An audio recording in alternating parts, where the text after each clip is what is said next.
E estamos então começando o livro de Êxodo. Eu particularmente amo este livro. Hoje é o dia 18 da nossa leitura anual da Bíblia.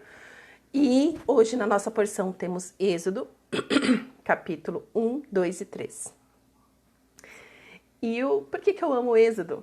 Porque Êxodo ilustra a nossa história de escravidão do pecado e como que o Senhor, de uma maneira extraordinária, nos resgata das trevas para a sua maravilhosa luz. Então hoje o que eu separei aqui para falar com vocês foi muita coisa, mas começamos no capítulo 1, versos 6 e 7, que fala: Com o tempo morreram José, todos os seus irmãos e toda aquela geração. Então lembre-se, Jacó com toda a sua família, com todos os bens, foram para o Egito. Naquele tempo de fome, chegou uma hora que as pessoas não tinham mais dinheiro para comprar comida. Então eles começaram a dar as suas terras para o faraó. Eles se venderam como escravos para poder ter acesso à comida, porque foram 7 anos de fome severa, ok? Então, diante desse cenário, José ali foi muito conhecido, né, muito respeitado como governador do Egito. Só que ele morreram todos seus irmãos e toda aquela geração que viveu aquilo morreu. Mas a sua família, os seus descendentes, seus filhos, seus netos, seus bisnetos permaneceram no Egito, né? Ali eles viveram e ali eles permaneceram. Verso 7. Mas os filhos de Israel foram fecundos, aumentaram muito, se multiplicaram e se tornaram extremamente fortes, de maneira que a terra se encheu deles. Lembre-se da promessa de Deus, da aliança de Deus com Abraão. A sua descendência será tão numerosa quanto as estrelas no céu e a areia do mar. E é isso que acontece aqui. Então, assim, o povo de Israel, que aqui eles começam a ser reconhecidos desse jeito. Por quê? Porque eram todos filhos de Jacó e Deus mudou o nome de Jacó para Israel, ok? Você deve ter lido isso na sua leitura. Então, é por isso que existe Israel, por causa de Jacó, da mudança, né? Do nome de Jacó para Israel. Então, toda a descendência de Israel, que era neto de Abraão, tem esse testemunho. Eles cresceram e se multiplicaram. De tal maneira que ficou, imagina o Egito lotado. E isso começou a incomodar os egípcios. Então, no verso 11, nós lemos: E os egípcios, isso começou a incomodar, né, o faraó, falando assim: Meu, esse povo tá ficando maior do que nós. Nós não podemos. Ai, gente, a minha garganta. Tô tomando água, perdão. É que se eu esperar minha garganta ficar bem, eu não vou gravar esse áudio. Eu preciso gravar esse áudio, perdão. Então, com isso, eles se multiplicando, eles se tornando cada vez mais fortes. E não era fortes, né? Aqui a palavra do Senhor diz: e se tornaram extremamente fortes, de maneira que a terra se encheu deles. Ou seja, era um povo muito forte, que estava dentro do Egito. Eles não eram egípcios. E aí o faraó, que não sabia nada sobre José, né? Ele fala assim: olha, eis que o povo dos filhos de Israel são muito numerosos e mais fortes do que nós. Precisamos fazer alguma coisa para impedi-los de continuar se multiplicando desse jeito, porque se eles, que são um povo estrangeiro, tá aqui dentro, tá aqui com a gente, mas se eles se alinham ao inimigo, nós estamos destruídos. Foi isso que o faraó pensou. E aí, os egípcios, verso 11, e os egípcios então puseram sobre eles feitores de obras para os afligir com trabalhos pesados. E assim os israelitas construíram para o faraó cidades-celeiros de Pirom e Ramsés. Porém, verso 12 diz o seguinte: Mas quanto mais os afligiam, tanto mais se multiplicavam e tanto mais se espalhavam, de maneira que os egípcios se inquietavam por causa dos filhos de Israel. Ou seja, quanto mais o povo de Israel era oprimido, mais ele se multiplicava. Loucura, né?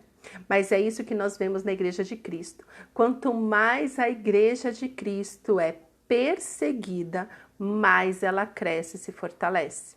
Tem história de uma igreja na Coreia do Sul que ela, no meio da perseguição, ela foi a que mais cresceu.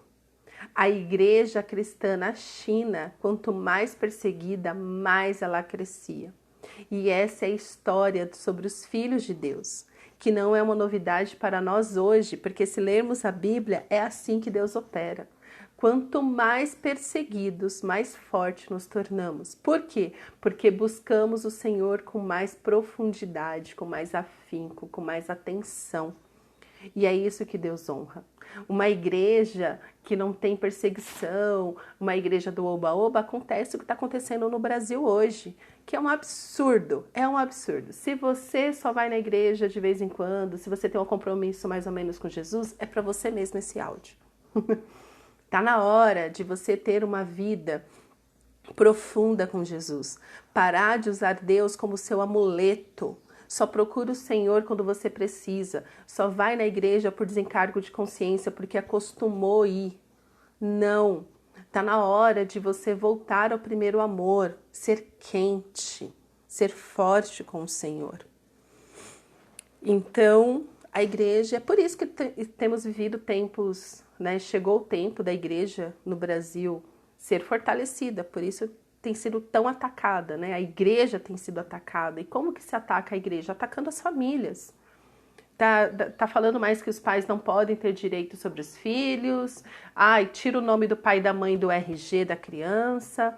Na escola não existe mais o dia da mãe nem o dia do pai. É o dia da família, para não constranger aquela criança que está sem pai, não constranger a criança que está sem mãe. E também, né, tantas outras coisas para ser legalizada. Esses dias eu estava assistindo um programa, um reality sobre relacionamento brasileiro, e ali na hora de comemorar o casamento, a pessoa que vai celebrar, ela fala assim, bem-vindos a essa celebração social. Então não é mais bem-vindos ao casamento. O casamento tem deixado de ser santo, de ser um projeto do Senhor. E é contra isso que a igreja luta. É assim que o mundo persegue a igreja, desconstruindo tudo que a igreja diz que é bom. Por que a igreja diz que é bom? Porque a igreja é a noiva de Cristo. Deus escolheu a analogia do casamento para falar do encontro, para falar o que nós somos de Jesus. O que vai acontecer quando Jesus voltar? Vai ter o casamento. Então é contra isso que o mundo luta. Por isso que eles brigam tanto para destruir o casamento, porque é a analogia que Deus escolheu para falar como ele se relaciona conosco, como é o nosso relacionamento com Jesus. Então, voltando aqui, que eu me empolguei. Então, aí, na sequência, o Faraó tem a brilhante ideia. Então, assim, olha, vamos mandar matar todos os meninos, deixando viver todas as meninas. E ele chama lá as parteiras do povo de Israel e fala assim, olha, tudo que nascer homem, vocês matam. Se for menina, deixa viver. Porém, no verso 17, ainda no capítulo 1, nós lemos, as parteiras, porém, temeram a Deus e não fizeram o que o rei do Egito lhes havia ordenado. Pelo contrário, deixaram viver os meninos. Então o rei do Egito chamou e lhes perguntou, por que vocês fizeram isso e deixaram viver os meninos? As parteiras falaram, não, olha, deixa eu te falar, é que o povo é tão forte que quando a gente chega, os meninos já nasceram, aí não tem como matar, não, já tá no braço da mãe, né, não tem como arrancar da mãe e matar. Mas, enfim, foi essa obediência cega. Por quê? Porque elas tinham temor do Senhor. Elas falaram assim, não, eu não vou fazer algo que é abominável para Deus. É abominável para o Senhor. A morte de criança é abominável. Elas falaram assim, não, eu vou permanecer temente a Deus. As parteiras, porém, temeram a Deus e não obedeceram. Isso aqui a gente tem que levar para a vida. Então, se o seu trabalho faz você corromper os seus valores, os seus princípios, lembre-se que o seu primeiro compromisso é temer a Deus, é estar com o Senhor, é estar debaixo da ordenança de Deus. Se o seu trabalho pede para que você viole uma lei, faça algo assim que Deus abomina, lembre-se que o seu primeiro compromisso é com o Senhor. E o Senhor vai te sustentar, assim como fez com as parteiras. E Deus foi bom para as parteiras, né? Verso 20. O povo aumentou e se tornou muito forte de novo, né? O povo, estava só crescendo. E porque as parteiras, verso 21. E porque as parteiras temeram a Deus, ele lhes constituiu família. Então o Senhor cuida de você. O Senhor recompensa a sua obediência. Ele recompensa. Você tem que confiar no Senhor de todo o seu coração. Mas enfim, né? Aí aqui no capítulo 2 tem o nascimento de Moisés, que foi o escolhido por Deus para lá na frente guiar o povo. Mas aqui, ó, verso 2, Moisés nasceu. Capítulo 3, mostra ali, um pouquinho antes, desculpa, capítulo 2, verso 23. Decorridos muitos dias, o rei do Egito morreu. Os filhos de Israel gemiam por causa da sua escravidão. Eles clamaram e o seu clamor chegou até Deus. Deus ouviu o gemido deles e lembrou-se da sua aliança com Abraão, com Isaque e com Jacó. E Deus viu os filhos de Israel e atentou para a situação deles. Gente, aqui nós vemos o quê? O povo clamou. Então, assim, em nenhum momento mostra o povo clamando a Deus. Mostra que eles estavam sendo oprimidos, mas de repente eles já estavam acostumados a serem oprimidos naquele trabalho de escravidão, mas chegou um momento que se tornou insuportável. Insuportável. Até que eles clamaram e o Senhor, ele responde clamor. Deus não responde reclamação. Deus não responde murmuração. Mas Deus responde quando nós clamamos, quando você abre a sua boca e fala com Deus e clama ao Senhor por ajuda. Então Deus, ele poderia ter feito antes? Poderia. Porque ele é Deus, ele faz o que ele quiser. A gente não está aqui para julgar se Deus fez certo ou fez errado. Porque Deus é soberano, ele é perfeito, ele é absoluto. Mas Deus respeita o povo. E é legal que a Bíblia ela começa a usar, é interessante que ela começa assim, e Deus se lembrou. Deus se esquece de alguma coisa? Claro que não. Mas quando nós clamamos, nós é que movemos a mão de Deus sobre nós. Falando, Senhor, nos abençoa. E Deus fala assim, Deus ele sempre está disposto a nos abençoar. Mas como Deus quer um relacionamento conosco, lembre-se, Deus é um Deus de relacionamento. Então, nosso clamor estreita o nosso relacionamento com Deus e é o nosso clamor que faz a bênção dele se derramar sobre nós. Porque antes do povo clamar, lembre-se que Moisés já tinha nascido. Moisés já tinha nascido. Então, assim, não é que Deus se esqueceu e falou, nossa, Moisés está sobrando, deixa eu usar Moisés aqui. Não, todos nós nascemos dentro do plano e do propósito do Senhor. Moisés já tinha nascido aqui. Ele já tinha ali até acontecido esse milagre de crescer na casa do faraó e tudo mais.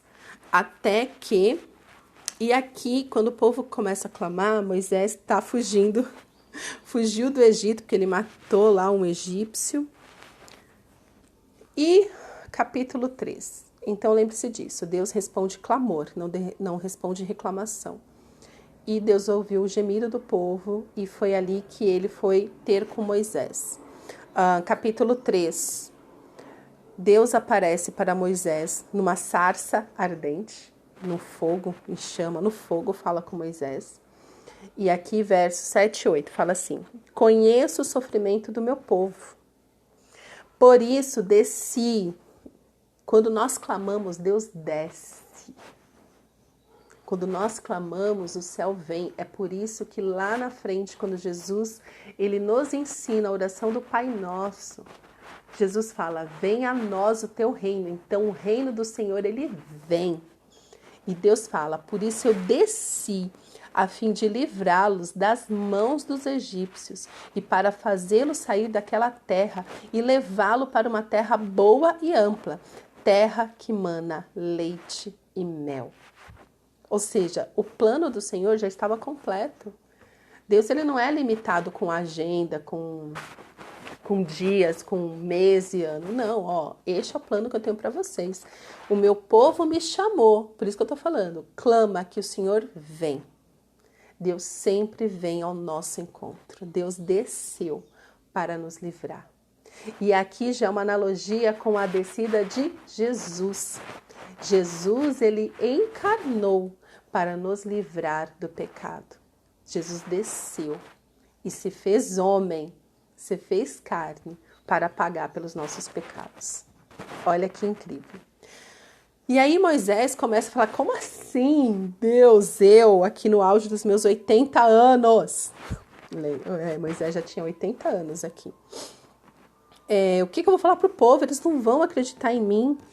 Como assim Deus falou com você, né? Ele está aqui, né, questionando. Mas assim, como assim Deus falou com você? Como que a gente vai saber que Deus realmente falou com você? Qual que é o nome dele? E aqui o verso 14 disse, Deus disse a Moisés, eu sou o que sou. E disse mais, assim você dirá aos filhos de Israel, eu sou, me enviou a vocês.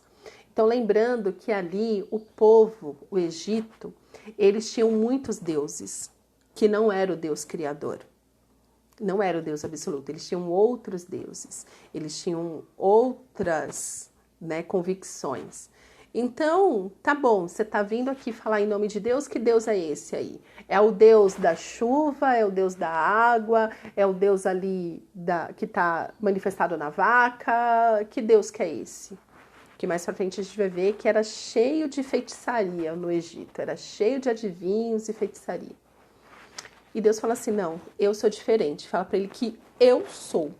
Tanto que assim, né, não dá pra gente pronunciar esse nome, né? O povo tem tanto temor de falar o nome do Senhor, que é santo, que é puro, que é até uma abreviação, né? Que aí a gente fala Yahvé, né? E aqui na Bíblia que eu tô lendo, tá falando eu sou o que sou. Eu sou, me enviou a vocês. Enfim, Deus chama Moisés e não tem negociação, é Moisés mesmo que vai lá falar. E no verso 21, nós lemos o plano de Deus. Então, capítulo 3, versos 21 e 22 fala, eu farei com que este povo encontre favor diante dos egípcios. E quando vocês saírem, não será de mãos vazias. Cada mulher pedirá à sua vizinha, a mulher que estiver hospedada em sua casa, objetos de prata, objetos de ouro e roupa, que vocês porão sobre os seus filhos e sobre as suas filhas, e assim vocês despojarão os egípcios. Deus cuida de tudo. Deus contou para Moisés o que ele ia fazer, o que ele ia acontecer, porque um pouquinho disso ele fala, olha, o faraó não vai liberar vocês com facilidade. Eu vou pesar a minha mão. Vai ser turbulento, vai ser difícil, vai parecer que não vai dar certo, mas vai dar certo. E Deus fala assim, mas para você entender, o verso 20 fala, portanto estenderei a mão e ferirei o Egito com todos os meus prodígios que farei no meio dele. Depois disso o rei os deixará sair, ou seja, não vai ser na primeira vez que você vai pedir, Moisés, que o rei vai liberar. Mas eu tô em tudo isso, então fica tranquilo que vai ter briga, mas eu que tô lutando e depois de tudo isso que vai acontecer. E Deus fala o fim, fala, olha, e vocês não vão sair de mãos vazias, fiquem tranquilos. Então Deus, ele reforça quem ele é, o que vai acontecer, para animar Moisés. E aqui, filho, é atitude de fé. Amém? Então nós temos esse Deus que quando nós clamamos, ele desce para nos livrar. Podemos orar, venha a nós o teu reino. Então vamos orar? Pai, obrigada pela tua palavra, que é viva, que nos ensina, que nos direciona. Nos ensina, Senhor, a orar. Clamamos, Senhor, pelo teu socorro. Aviva, Senhor, a tua igreja, para que possamos, Senhor, manifestar ao mundo a tua glória. Venha a nós o teu reino, Senhor. Desce, Pai, para nos salvar, para nos livrar de todo o mal. Que possamos, Senhor, falar das Tuas boas novas para todo aquele que está sofrendo nas mãos do inimigo. Nos abençoa, Senhor, com a Tua sabedoria, com o Teu direcionamento, com a Tua vida, com a Tua presença. Em nome de Jesus. Amém.